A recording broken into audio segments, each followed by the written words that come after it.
en el entorno de, por ejemplo, del Guadiamar y del el río Guadalquivir. Estamos en una zona más elevada, pero lo interesante es lo que tenemos a este lado, pero también lo que vamos a ver después al otro lado, que es el inicio de lo que se conoce la faja pícnica, la zona minera. En medio, entre ambas regiones, está esta ciudad. Está Tejada la Vieja. Por eso es importante esta ciudad, porque sirve de nexo de unión entre las explotaciones mineras, la transacción seguramente se hiciera en Etla, y la salida comercial de ese mineral, no solo por Huelva, sino también por Sevilla. San Bartolomé de Almonte, de la zona del Guadalquivir. Cuando vemos la muralla, es una mi nombre es Jessica, buenos días, ahora Jessica, que nos llama la atención de la muralla tiene del puerto. Nos hablamos que es una muralla que mide 1640 metros de una altura de 4 metros de altura, que dice que está encalada. Yo siempre cuando veo esta muralla yo digo, ¿quién es? O sea, para hacer esta muralla, ¿de quién te quiere que vender? En realidad no es una muralla, pero más bien de control del grupo. En el momento de la fecha de la muralla del siglo VIII antes,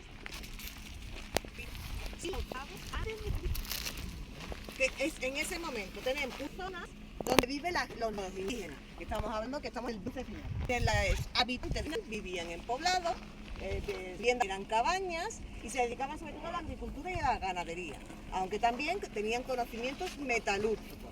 Eso es lo que atrae la llegada de los fenicios.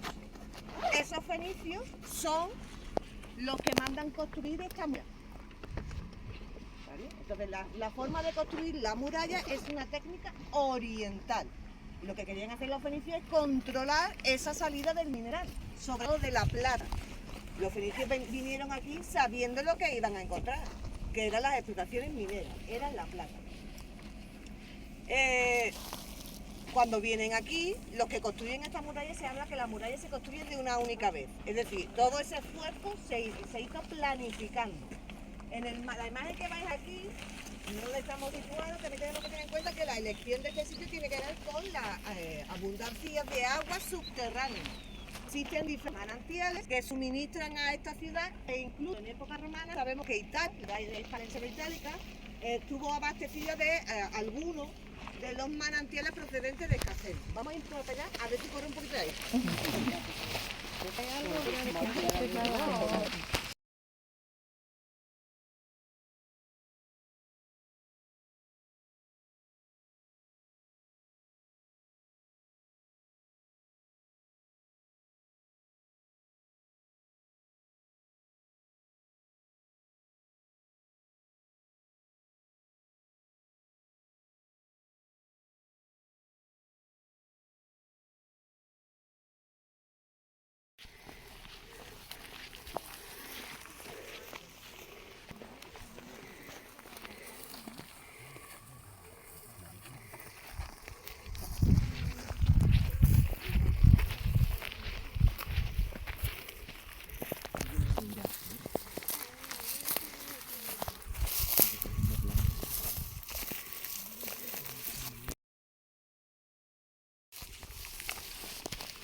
Intenta aprovechar la sombra, ponte por aquí, ven acá aquí delante con la ahí hay un hueco.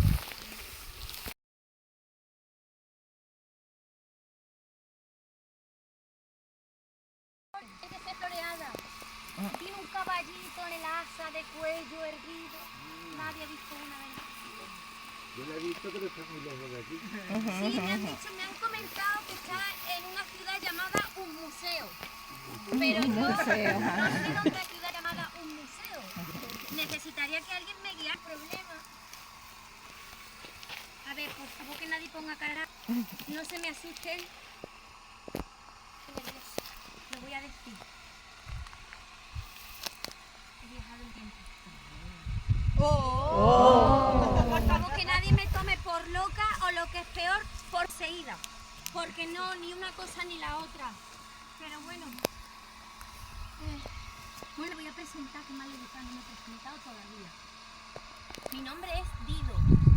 Y yo era, o soy, o bueno, en realidad no lo sé, habitante de esta ciudad en la que estamos. Y vengo de una larga estirpe familiar en la que todas las mujeres se llaman Dido. Mi madre se llama Dido, la madre de mi madre se llama Dido, la madre de la madre de mi madre se llamaba Dido, la madre de la madre de la madre de... bueno, Dido, todas, Dido. Los varones no, los varones tienen nombre común y cosas. Bueno, exceptuando un tío abuelo lejano de mi madre, era un señor extranjero, un poco extraño. Sabía de cosas, era inteligentísimo, de todo. Sabía historia, sabía de arte, sabía de números, de todo. Tenía un nombre extraño. Jordi Hurtado. No sé si le suena. No sabemos cómo apareció ni de dónde pasó por allí. Qué bien se conserva todavía el tío. En fin, pero mi nombre se lo debemos a una gran mujer. Y si ustedes tienen tiempo ahora, les puedo contar la historia de esta gran mujer. Nos vamos a remontar muy atrás en el tiempo. Muy atrás en el tiempo. En la floreciente ciudad de Tiro, gobernada por un rey llamado Martán. Este rey tenía 3 hijos. La hermosa Elisa, su hijo Pigmalión y la pequeña Ana. Se comenta, se habla, las habladurías son atemporales. Los cotilleos y los chismes viajan siglos y siglos y siglos y siglos en el tiempo. Se comenta que en el templo dedicado al protector de la ciudad, el dios Melcar, dios de la agricultura y la fertilidad, se escondió un tesoro y que el sumo sacerdote Sequío sabía dónde estaba y que sus intereses iban más allá de proteger el templo, iban para hacerse con el tesoro que tenía escondido. Las habladurías llegaron a Pigmalión, al único hijo varón del rey Martán. Así que ideó una estratagema para hacerse con ese oro, obligar a su hermana Elisa a casarse con Sequío. Elisa, por supuesto, no quería casarse, no le gustaba Sequío. Además, Sequío estaba ya entradito en años y ella era apenas una muchacha. Pero Elisa, que sabía que Pigmalión subestimaba su inteligencia, porque además de hermosa, Elisa era muy inteligente. Lista la tía, listísima.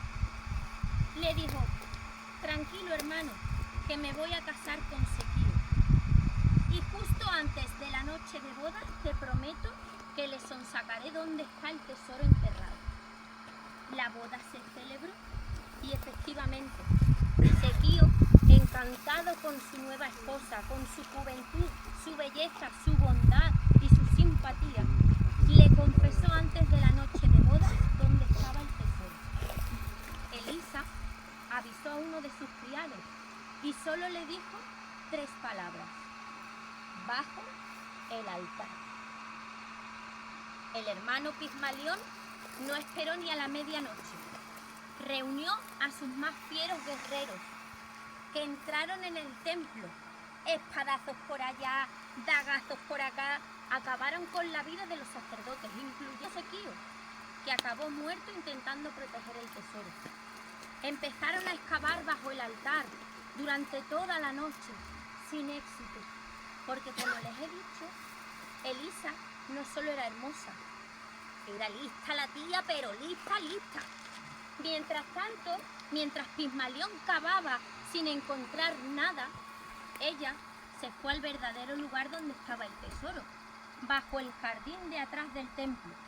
Reunió a sus doncellas y a los hombres más fieles a su difunto esposo, que se apiadaron de la joven viuda. Vamos, entre ustedes y yo, que tampoco le importó mucho a la muchacha quedarse viuda, las cosas como son. Y huyeron de la ciudad. Ella se llevó consigo a su pequeña hermana Ana. Viajaron durante semanas, meses, hasta que llegaron a las costas de un país extraño, de un lugar que nunca habían encontrado, que no sabían ni siquiera dónde estaban. Ustedes lo llaman actualmente norte de África. Y allí se encontraron a una tribu nómada que todavía se dedicaba a la caza. Esta tribu estaba gobernada por un rey llamado Jarbas. Y de nuevo la inteligencia de Elisa fue subestimada. Elisa le pidió asilo, le contó todas las penurias por las que había pasado.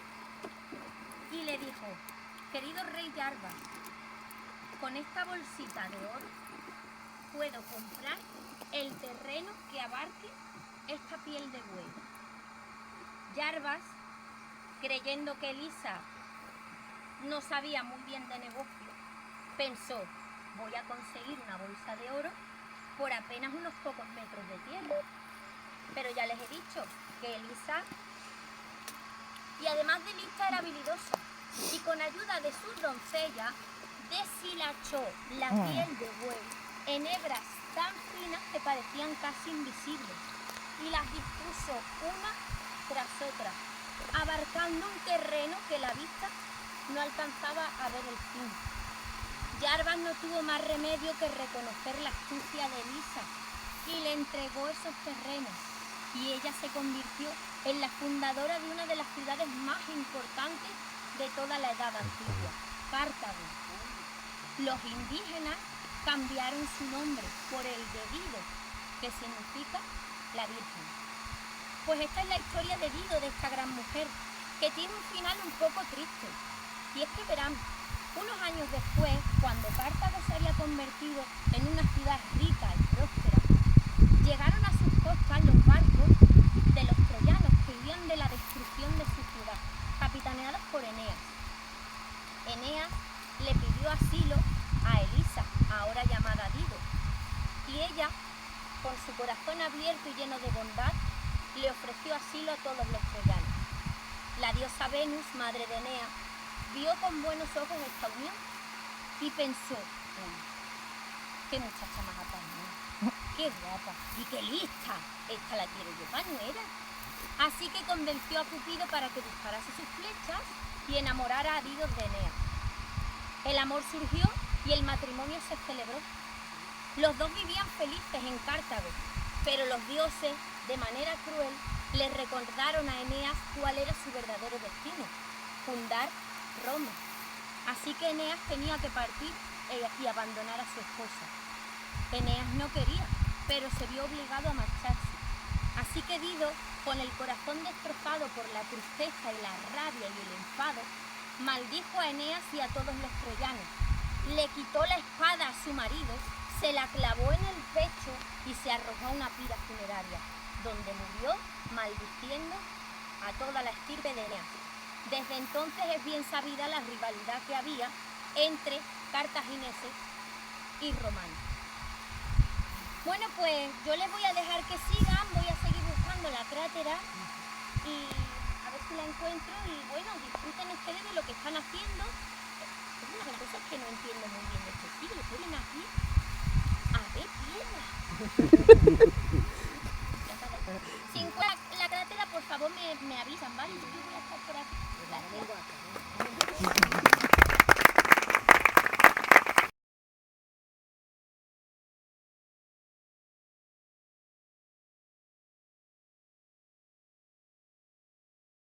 Pertenecía a la familia de... lo diré. Es como hacer una grafía de eso, para donde se vendían los restos arqueológicos.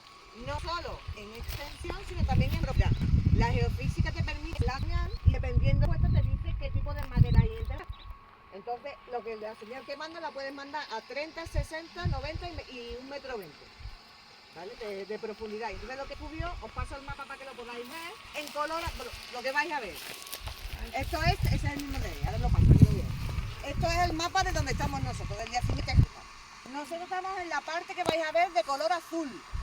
Pero Tejada la Vieja tiene 3 mesetas hacia abajo. 1, 2 y 3. Lo que vais a ver, las líneas negras, es lo que se ha descubierto con la geofísica. Eso sigue enterrado. Eso no se ha excavado. Lo que se ha excavado que vais a ver de color azul. Entonces, ¿qué se ha descubierto? Que lo que estamos viendo de este urbanismo, donde estamos nosotros, continúa. Está debajo nuestros pies y continúa en la meseta que está abajo. Y en la siguiente también continúa. Les decía, aquí falta conocer en extensión, pero también en profundidad. Lo que vemos aquí es el momento de abandono, de cuando se van los que vivían aquí se van. Que estamos en el siglo V, pero los tartésicos están abajo. Eso todavía no los hemos visto. Los que construyeron la muralla están, los restos de esos que vivieron ahí están aquí abajo, pero todavía no lo conocemos. Hay algunos muros que sí se ven, pero la mayoría de lo que vemos es del momento de abandono. La reciente excavación, perdóname un momento, me voy a asomar para ver cómo está.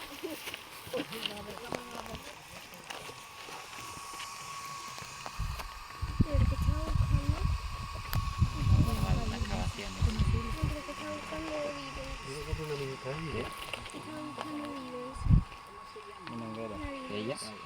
Pues algo yo no sé qué ha dicho. No conozco los ritos que ha dicho. La última intervención realizada el verano de 2024, que va a continuar en verano de 2025, lo que intenta localizar es el lugar fundacional. Entonces, están buscando, como veis, aquí hay una calle, una gran avenida. A este lado, a nuestra izquierda, veis que hay una zona más elevada. Entonces piensan que por el urbanismo, por la calle además que está bien cerrada en la planimetría de la ciudad, por el urbanismo esa zona más elevada podría ocultar ese edificio fundacional porque está más elevado y está justo en el centro de esa cuadrícula del urbanismo. Entonces las excavaciones que se hicieron el verano pasado y las que se van a iniciar ahora en verano de 2025 van encaminadas a eso, a descubrir ese posible lugar fundacional. Pero como digo, tiene que excavar hacia abajo para poder encontrarlo, porque lo primero que se van a encontrar será el abandono. El que van a buscar el fundacional tendrá que ir excavando. Nosotros lo que vamos a hacer ahora es pasear por sus calles. En tanto la imagen que os he dado como la que podéis ver ahí, vais a ver cómo hay una avenida principal que recorre toda la ciudad, al lado de la cual existen calles aledañas y donde se distribuye ese urbanismo. Vamos a acercarnos a esta de las primeras máquinas, la que tenemos a nuestra derecha.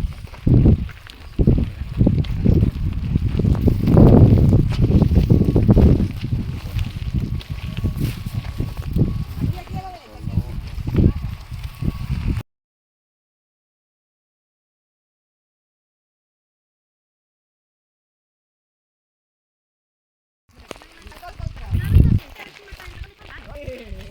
Oye, tú no te acuerdas de que vais tu ciudad, ¿no? No, es que, verán, les voy a explicar el problema que yo. Yo soy aspirante a sacerdotisa. Estudio en la escuela de sacerdotisas de la diosa Astarte. Sacerdotisas, sanadoras y célibes para usted. Estoy ya en segundo, ¿eh? Sí, acabo de cumplir 16 años. Ya sé lo que están pensando, no me miren con esas caras tan raras, porque sí, la gente hace 2400 años nos conservábamos regunchi. Es lo que tiene, cómo se estropeaban los cuerpos en el siglo IV a.C. En fin, el caso es que estoy ya en segundo, como les he dicho, pero no me va muy bien. No me va muy bien las cosas como son. Me han quedado 2 para septiembre. Me han quedado 2. Y bueno, me ha quedado hepatoscopia ritual avanzada, lectura profética de los hígados de cordero y otras vísceras. Suspendí el examen final porque, claro, a ver, ¿quién no ha confundido alguna vez un hígado de cordero con un bazo? El caso es que profeticé el fin del mundo. Bueno, un lío, la gente corriendo por las calles, los niños lloraban, las madres gritaban y al final me había equivocado de fecha. Y claro, mi maestra no me quería aprobar No me quería, me decía, Dido, es que has provocado una avalancha mortal en las puertas de la ciudad. Bueno, el caso es que me había equivocado de fecha porque no era para mayo de mi época, era para mayo de 2026, el fin del mundo. Ay, perdón. Bueno, no me hagan caso, como le acabo de decir, yo suspendí, o sea que... Y también suspendí lluvias protectoras de la cosecha. Evitemos los temporales. Provoqué una graniza de 3 días. Todavía estamos comiendo corteza de árbol porque no tenemos que comer. En fin, el primer día de clase conocí a mi mejor amiga. Mi amiga Estena, la de las penas. Y mi amiga Estena, otro cotilleo de la antigüedad. Mi amiga Estena se enamoró. Se enamoró de un guarda de la máxima autoridad de esta ciudad. Un muchacho muy apuesto y valiente llamado Abido. Y ha habido lío, eso es lo que ha habido. Claro, mi amiga Estena el primer día se perdió la clase de celibato. Imagínense ustedes el bajón cuando yo le expliqué lo que era el celibato. Que ella me decía, pero Dido, ¿tú estás segura que no? Estena, que no. Pero no podemos, Estena, no. Pero nunca Estena, el celibato es lo que tiene el sacerdocio es para toda la vida. Así que ella tenía mucho miedo de que Abido la dejara, por el tema este de ser célibe. Y me pidió un favor, vamos, en resumen, que hiciéramos un amarre. Pero claro, es algo prohibido, es algo que está castigado con las más duras penas. Una noche nos colamos en el templo de la diosa Astarte y robamos un conjuro. Y yo no sé si es que lo leí mal, pronuncié mal las palabras, que la he liado parda. Y me echa una maldición a mí misma. Y esa maldición consiste en que yo aparezco en mi misma ciudad, pero 2400 años después. Claro, ahora sé en qué año estamos. Ya me han dicho que estamos en 2025. Hubo una movidota ahí con un tal Cristo, no sé si les suena. Tuvo que ser tocha porque cambiaron el calendario y empezaron desde el año 1, o sea que tuvo que ser la movida tocha. No me da la cabeza para calcular cuántos años he viajado en el tiempo. Pero claro, al principio yo no sabía ni dónde estaba, ni qué había pasado, ni nada. Solo veía ruinas. ¿Dónde estaba el templo? ¿Dónde estaba mi casa? Y mi madre. Y lo más importante, ¿por qué hace tanta calor en este siglo? No entendía nada. En fin, menos mal que vinieron así personas como ustedes, de estas que vienen a ver piedra, y me explicaron dónde estaba. Me asusté muchísimo. 6 días, justo cuando se llega el solsticio de verano, volví a mi casa. Pero al año siguiente, otra vez aquí. Espero volver dentro de 6 días a mi casa. Y el problema no solo es ese, el problema es que cuando viajo en el tiempo, mi memoria empieza a fallar. Y no recuerdo el nombre de la ciudad, no recuerdo bien dónde estaba mi casa, no recuerdo bien dónde estaba la casa de mi amiga Estena. Así que estoy bastante asustada. Pero bueno, no todo está perdido, ¿eh? Tengo esperanza. Y es que unas noches de estas, que yo estaba aquí, ya cuando aparecieron la luna y las estrellas, que por cierto, ¿saben ustedes con quién tengo que hablar para que me pongan a mí aquí, no sé, una sombrillita, una carpa romana, algo así? Porque, en fin, estaba yo ya entrando en un profundo sueño, me acordaba de mis padres, me acordaba de mi amiga, ¿habrá respetado el celibato esto? Y la diosa Astarte se me apareció y me dio un mensaje que tengo aquí. Se lo voy a leer.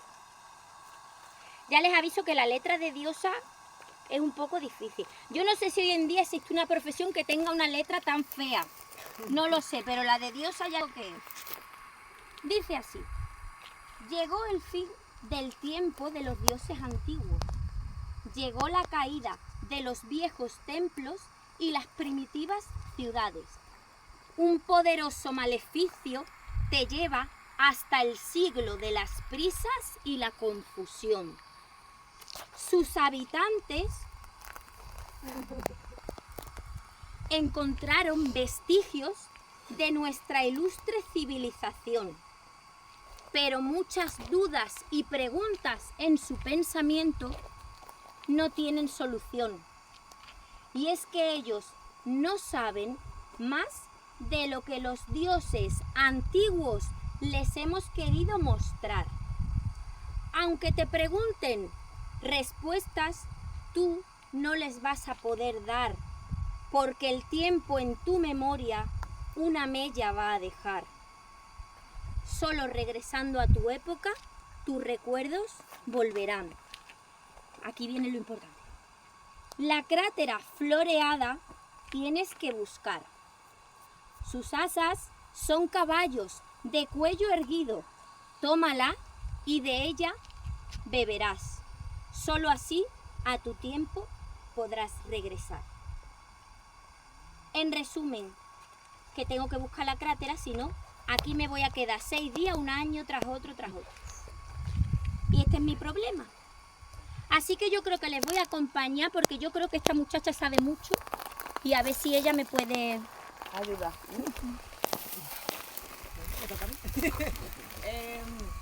Les decía cuando subíamos esa primera cuesta para llegar al yacimiento, les decíamos que teníamos una panorámica de la zona sobre todo de esa llanura, de la zona dedicada a la agricultura. Fíjense desde aquí cómo vemos allí la localidad de Paterna del Campo, y justo al lado está Escacena del Campo. Este yacimiento pertenece a Escacena del Campo. En el caso de Tejada la Nueva pertenece a los dos, a Paterna y a Escacena. Coincide que la carretera que lo delimita pasa por el medio del yacimiento.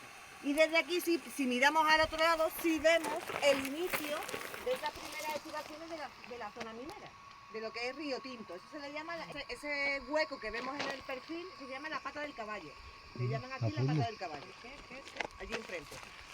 Se ve como un corte, la pata del caballo, el camino de la pata del caballo, que es el antiguo camino que va hasta Río Tinto.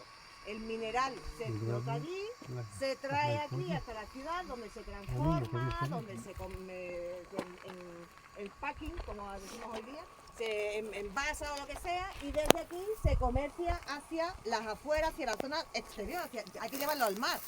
Los fenicios lo que querían era que ese mineral llevarlo al mar. No, vamos a intentar bajarnos de los muros, porfa. Gracias. Entonces, en esa distribución de la ciudad, como repito, estamos viendo el último momento, eso que no se nos vaya a olvidar. Entonces, tenemos aquí una vivienda. ¿Cómo se hacían las casas? Primero, el diseño original es un diseño oriental, de esos fenicios. Recordemos que esos que vivían en el bronce, esos que estaban aquí cuando llegan los fenicios, esos vivían en cabañas, vivían en poblados, y las cabañas son circulares. Esos no construían murallas de esas características, construían murallas, pero de otras características. Entonces son los fenicios los que empiezan a introducir ciertos cambios en el urbanismo de las ciudades. Primero, sobre todo las líneas rectas, ¿vale? La planimetría perfecta, que son estas grandes avenidas a partir de la cual se organiza el resto de la ciudad. Las viviendas, la va a marcar con las arquitecturas en la entrada. El felpudo, ¿vale? Es el felpudo de la casa. Normalmente siempre tendría como alguna cubierta para el sol, la lluvia, etcétera, antes de acceder a la vivienda.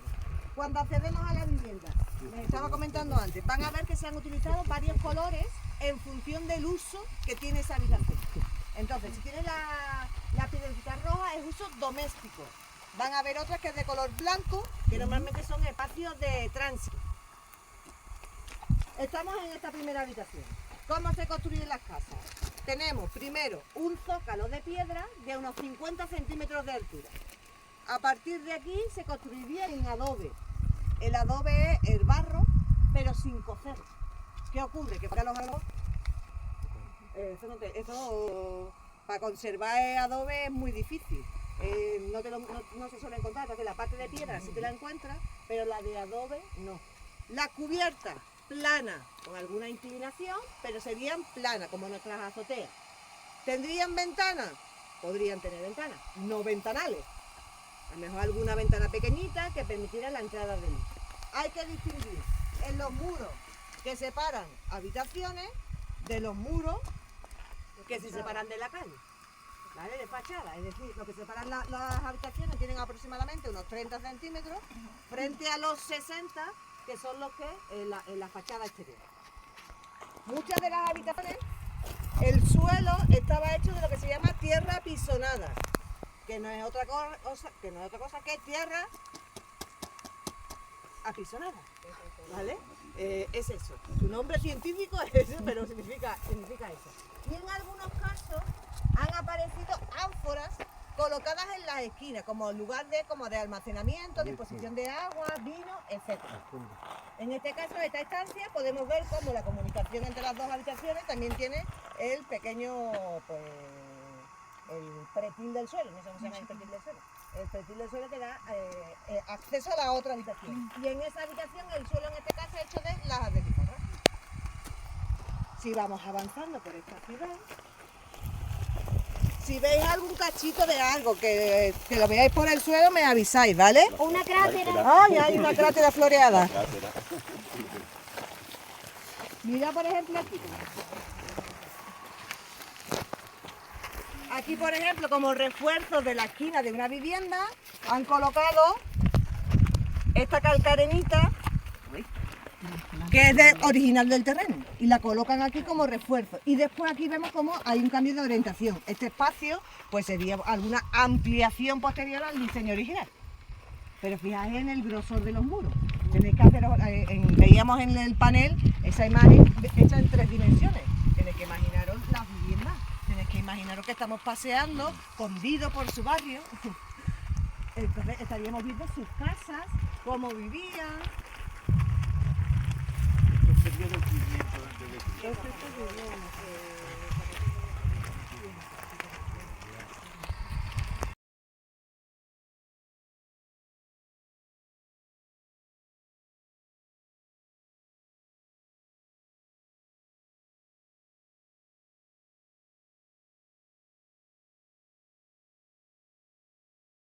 Bien trabajada. Si os das cuenta por allí, están alineadas, están perfectamente alineadas. Y ya por aquí vamos a ver cómo va aumentando el tamaño y esa perfección. Además la orientación, muchos lo hablan en edificios de religiosidad solar, que están orientados a la salida puesta del sol, en los equinoccios, en los solsticios, ¿verdad, Dido? Que el sol es muy importante. Muy importante. En esta casa creo yo que vivía gente con poderío. ¿No? Tú lo estás notando, ¿verdad? Sí. Pues en este caso, como digo, y además ocurre que en la bifurcación final existe como 2 pequeñas capillas que se han interpretado como posibles capillas por la distribución y por pertenecer a este edificio. Entonces estamos hablando de que estaríamos en el lugar religioso, la plaza principal con el templo asociado a esa plaza principal.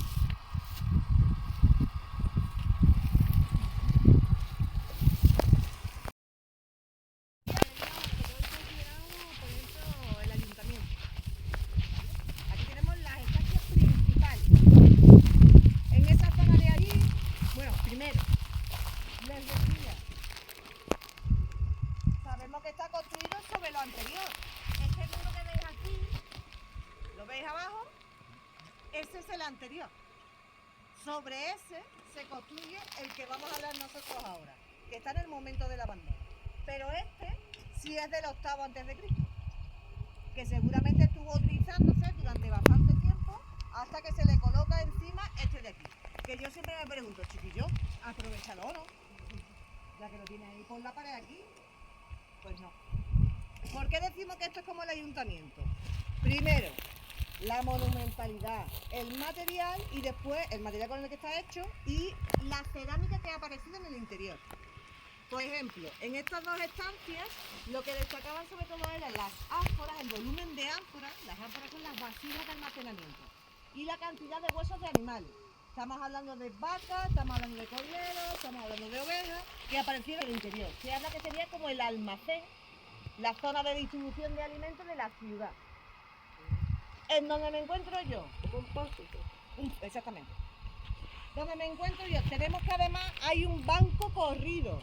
Si os fijáis, está la pared y justo delante de la pared tenemos un banco corrido, que los investigadores llaman, que a mí me gusta mucho la palabra, yacija. de yacer, con Y y con J, yaciza. Aquí es donde se piensa que se reunirían los representantes de la ciudad, los representantes del ciudadano, para tomar esas decisiones. Y después en esa zona de allí siguieron apareciendo ánforas, restos de hueso, y también una zona con hogares, con fuegos. Con lo que se representa como algo de cocina o algo de elaboración, alguna transformación de algún alimento que se comercializaba y que se transformaba en esa estancia de allí. Me voy a poner para otro lado.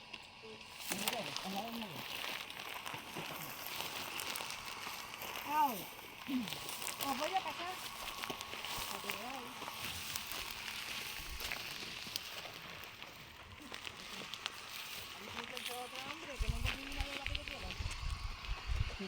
Os voy a pasar un fragmento de una vasija. A ver si sabéis qué es.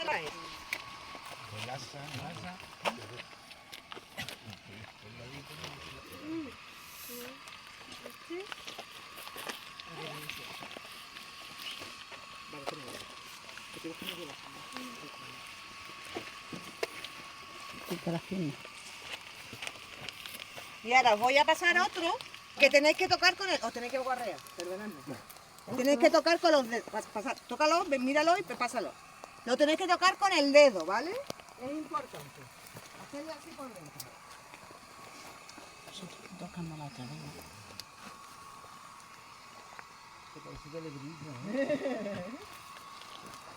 Pues de cazona. Es la misma, es una variante, Bueno, esto se llama tejada porque es habitual. ¿Quiere tocarlo? Las tejas. Hazlo a tu padre si quiere.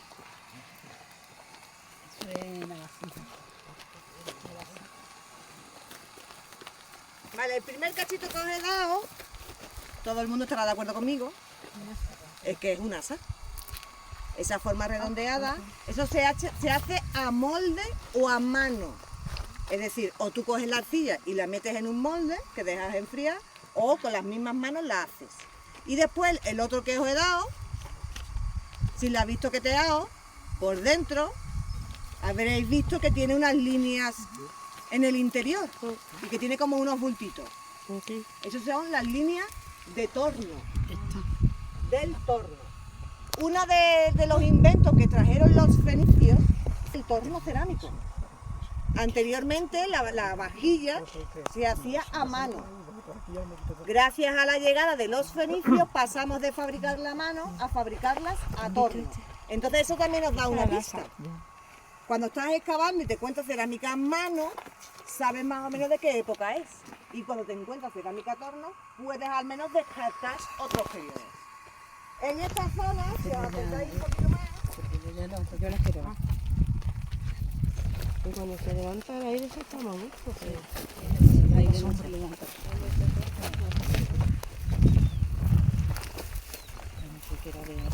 Uno de los referentes del cubrimiento que parece que va a cambiar, que la futura intervención arqueológica también se va a realizar aquí.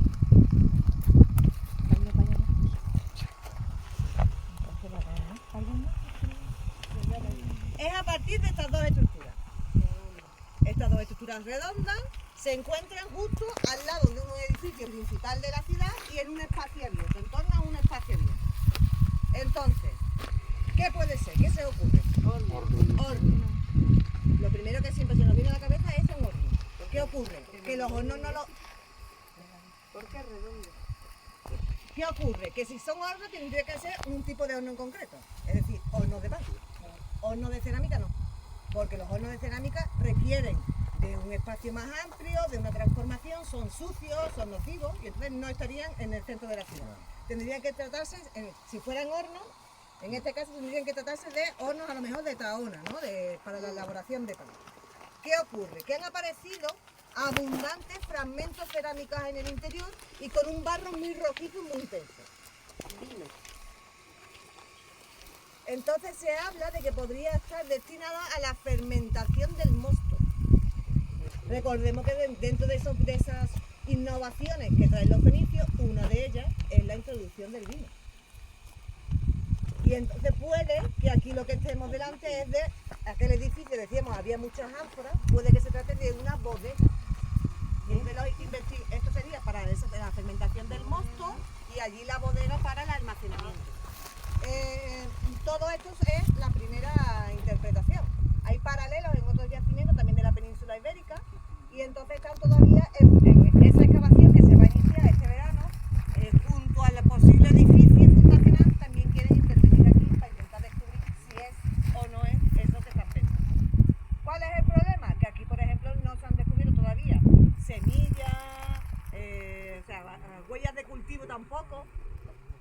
Si hablan que a lo mejor en alguna de las terrazas inferiores podrían tener colocar alguno de estos viñedos, pero nos falta todavía más información para decidir si es o no es un lugar dedicado a la transformación del agua. Pero podéis ver cómo todo está lleno de estos fragmentos de ¿vale? Sí, que estoy viendo si hay alguno así chulo, pero son todos iguales, son todos casitos feos. No, feo no, amorfos.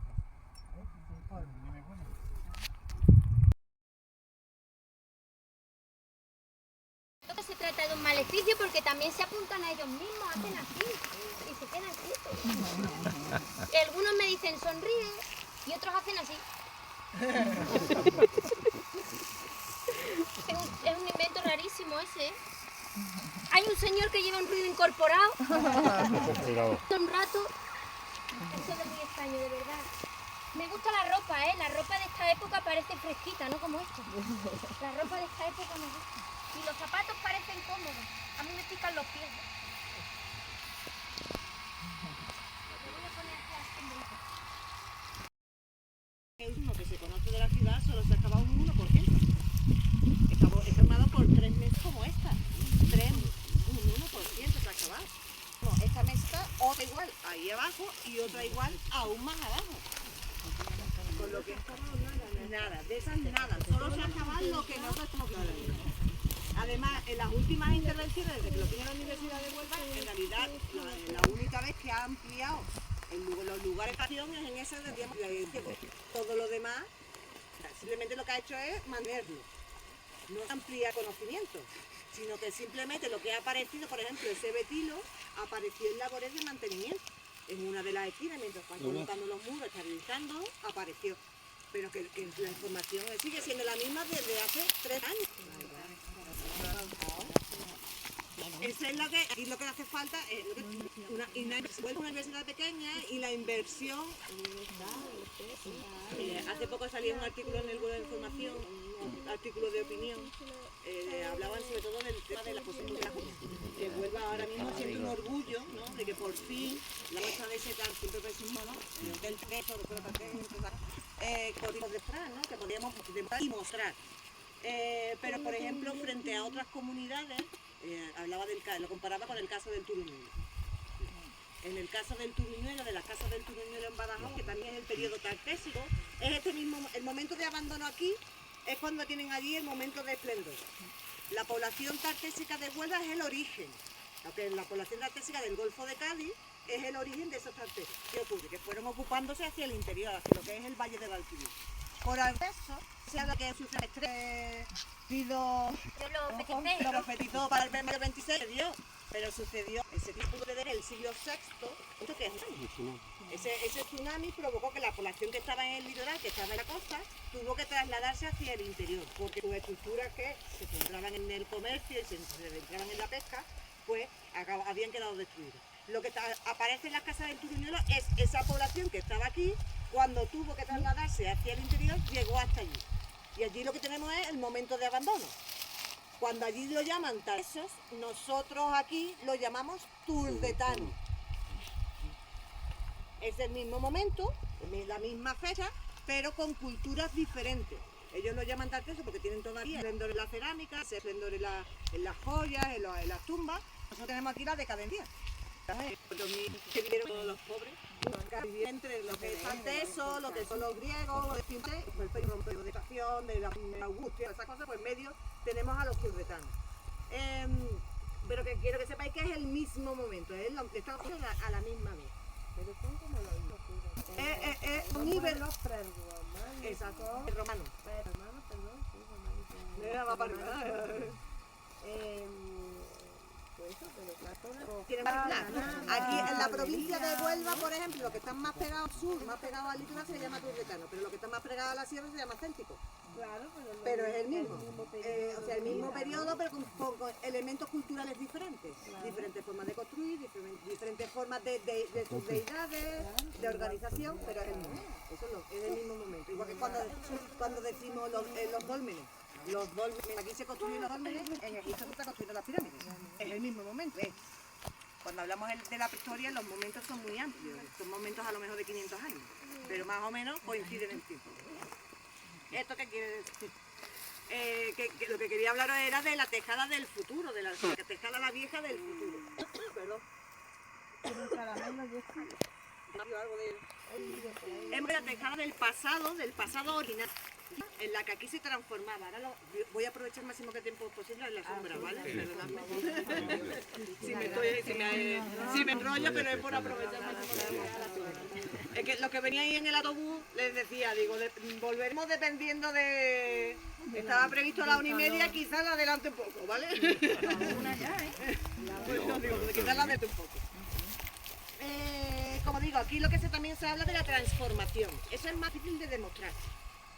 Porque transformación de ese mineral, o sea, tenemos que pensar que tenemos allí las minas. El mineral se extrae de las minas, se extrae en bruto y se extrae mezclado. Es decir, en una misma roca hay que hacer los diferentes minerales unidos. Entonces, primero hay que separarlos, los procesos de cooperación para separarlos. Entonces, lo que les interesaba a los fenicios era la plata, venían buscando la plata.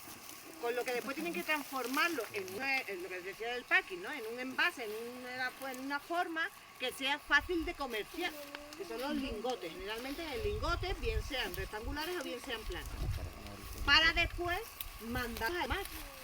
Entonces ese proceso de transformación en lingotes o en la separación siempre se pensó que se hacía aquí, pero para ese proceso requiere de una industria, requiere de un proceso con fuego, con lavado, que aquí de momento escorias que han aparecido, es decir, los desechos son muy pocos. No han aparecido una barbaridad de restos de desechos, con lo que no se habla de que aquí se produce transformación principal, sino que algún tipo de transformación, pero de la final, ya para empacar, para llevar a los barcos. Desde aquí, fijaos, si miráis para atrás, es que es espectacular lo que se ve. ¿Veis las torres esas? Sí. Eso es la Anagora, la Anagora. Esta zona de allí. Eso es la torre la que vemos cuando vengo a Sevilla. Vengo a esa, gracias.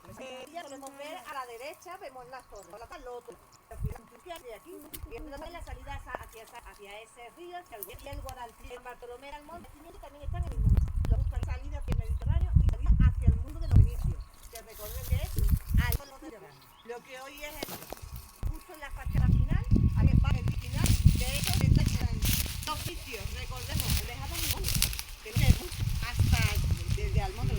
desde Almonte hasta Ayamonte, y tenemos diferentes momentos. Tenemos un momento en lo que es lo que ha aparecido en Ayamonte, por ejemplo, lo que es Soemir. Tenemos un momento en el que tenemos los primeros intercambios, esto siempre, ¿quién decía antes? Como los británicos, como Colón, esa nueva tierra, primero lo que tiene es un en el que se ve lo indígena y lo que son europeos. Bueno, se puso en contacto por separado. Pues se puso en contacto con la llegada de los fenicios. Los que viven a un lado y los indígenas viven a otro. Los indígenas no tienen nombre. Cuando llegan los indígenas no damos nombre, pero le llamamos tartesos porque es el nombre que le dan los griegos. En realidad no sabemos cómo se le dan los otros. Pero son los indígenas, esos son los de la cerámica a mano. Al llegar, como digo, viven separados, primero hay el cambio de productos separados y ya después la convivencia común. Yo te cuento esto, tú me cuentas esto. Pero que lo importante es que cuando llegan los fenicios, aquí vivía gente que sabía manejar, explotar legales. ¿Por qué vienen? ¿Y los griegos después?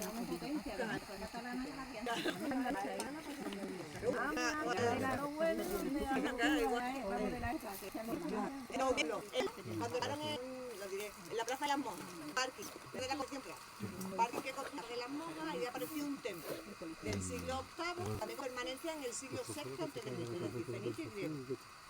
Resulta resulta que cuando terminen la excavación arqueológica de la parte de las paredes, de los muros, de las estructuras, los arqueólogos se fueron. Pero el garaje se siguió construyendo, el parking se siguió construyendo. Entonces el parking, imaginaos, el suelo del templo llegaba hasta aquí, pero el parking llegaba hasta aquí.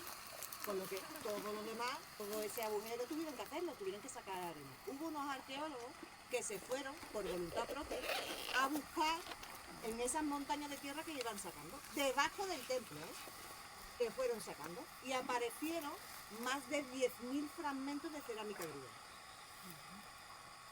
Después de Grecia, el lugar donde ha aparecido más cerámica griega es en Huelva. ¿Qué nos dice eso? Nos habla del comercio. Que no hay que hablar de cachitos de cerámica. En congreso en Vigo, en el que ya han discutido si era de 500, uno decía del 500, decía que era de 500 pesos. No pasa nada. No vamos a enfadar, de febrero, de agosto, ¿qué más da? No importa. Pues, no sé qué iba a decir. Con la cerámica griega lo que nos dicen no solo es que están aquí la cerámica griega, hablan del comercio, hablan de qué comerciaban, qué traían además, porque no venías a traer platos.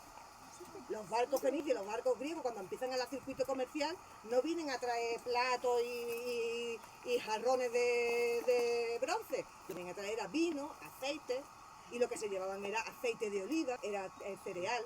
O sea que es un circuito comercial. Cuando empiezan a venir hay que explotar más también. Hay más entidad, hay una más especialización. O sea, todo esto no es solo por eso en concreto, sino que abarca todas las actividades económicas. Como os decía, en la parte baja del yacimiento, como venimos en pendiente, pues se considera a la altura. Fijaos, por ejemplo, esta parte de enfrente, que tenemos casi 1 metro. Esto también es una primera transformada. Si os fijáis en esa parte mayor, fijaos en las piedras de abajo. Las que soportan todo el peso son de mayor tamaño. Esa es la cimentación, la base del muro. Sobre esa se toca la pared, el zócalo. Y después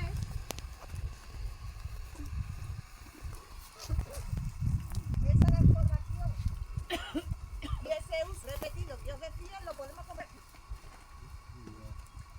Por ejemplo, ¿veis aquí que hay como 2 escaleras? Aquí hay una escalera. ¿Vale? Se ven 2 escaleras. Estos 2 escalones los vemos al otro lado. ¿Los veis allí? Sí. Y aquí también se ven en este perfil. Esta escalera es inmensa con una escalera. ¿Qué nos hablan? 2 plantas. Tenemos una planta inferior y subimos a la planta superior. ¿Qué ocurre? Que en algún momento esta habitación, estancia inmensa, se divide. Se separa la parte de la escalera que va hasta aquí y esta de aquí se le eliminan las escaleras. ¿Lo veis, no? Sí.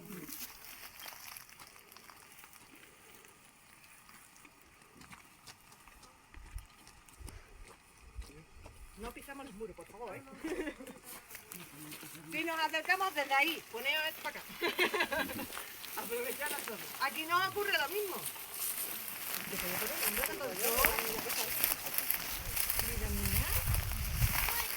Con la hecho que la ha hecho ella venir con su madre, vete a ver ella.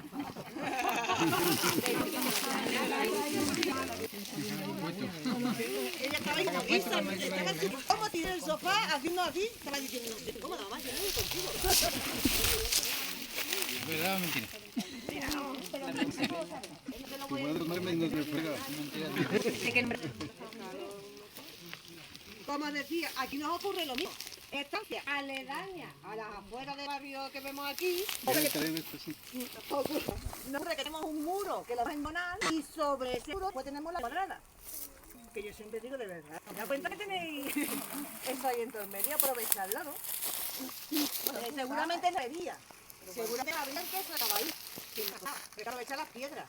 Es habitual que los yacimientos, como todos los yacimientos, se aprovechen de canteras. Ahí abandonar, las cogemos y nos construimos nuestras propias casas. Y ahora os voy a llevar al sitio donde se dice que podría estar ese lugar del lavado del mineral. ¿Vale? Vamos a coger por aquí.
lo del agua, abundante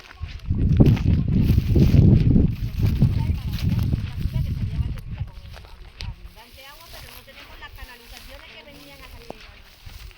Entonces, eso se habla que tiene vinculación con el agua, pero no lo podemos demostrar. Quiero decir, los arqueólogos todavía no han encontrado, por ejemplo, es habitual que tengan algún tipo de revestimiento para evitar que el agua se filtre. Y nos faltan los canales. El canal de agua que llenaría hasta aquí. Por eso se habla que esto sería, también lo vinculan con el agua, pero para el lavado del mineral. Porque aquí, en este entorno, sí ha aparecido escoria metálica. Y entonces sí hablan de que podría tener algún tipo de vinculación con alguna labor relacionada con la metalurgia. ¿Vale? Y nos vamos para afuera. Seguimos por aquí.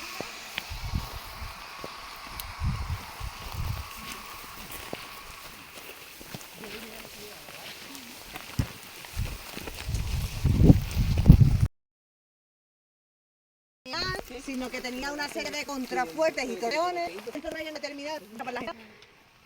No sabemos las puertas de acceso, seguramente norte-sur, en dirección a la pata y en dirección a lo que hoy es Caracas. Pero sí, entonces vamos a donde paramos al principio, que se veían unos muros haciendo como una venta, lo que son tirantes, es decir, un muro que lo que hacen es sujetar la corriente donde están más leones para darle mayor fortaleza con el lo mismo con el labor de uso muralla, ya en el periodo de vivirían 4 familias y entonces ya la muralla no va a mantenerla. Entonces se hace aprovechar las paredes de la muralla como paredes de habitaciones, de viviendas. Y entonces aquí lo que tenemos algunas viviendas aprovechando el lienzo de muralla como pared. ¿Llegaba la muralla? ¿Es muralla? No, lo del pollo, pero no, esos son viviendas que aprovechan la muralla como pared. Hay más tenemos en cuenta todavía. Por ejemplo, sus muertos. Sus muertos no sabemos dónde están. ¿Vale? La necrópolis sería una parte fundamental para saber las características de la población de esta ciudad, no sabemos de esto. Sí se habla de que podría estar en un cercano. Podría estar 100 como ocurre el Cabo de la Joya, es decir, en un lugar elevado, por momento. Luego así, tus muertos no vemos de nada, ¿vale? Se colocan fuera de la muralla. En el mundo romano al principio se colocaban en el interior, ya hubo un reglamento que es, bueno, a ver, eran sucios, enfermedades, se colocan siempre fuera de la muralla. Y ahora sí, nos vamos a ir de día. Muchas gracias. Yo necesito todo lo que sabes. Si hicieras a mi época, o una seguro, o mejor, sería un sacerdotisa. Hay uno aquí, ahora está a punto de jugar, tiene ya 29 años. Está entre nosotros, paso de la necrópolis. Pues ahí nos vamos para afuera.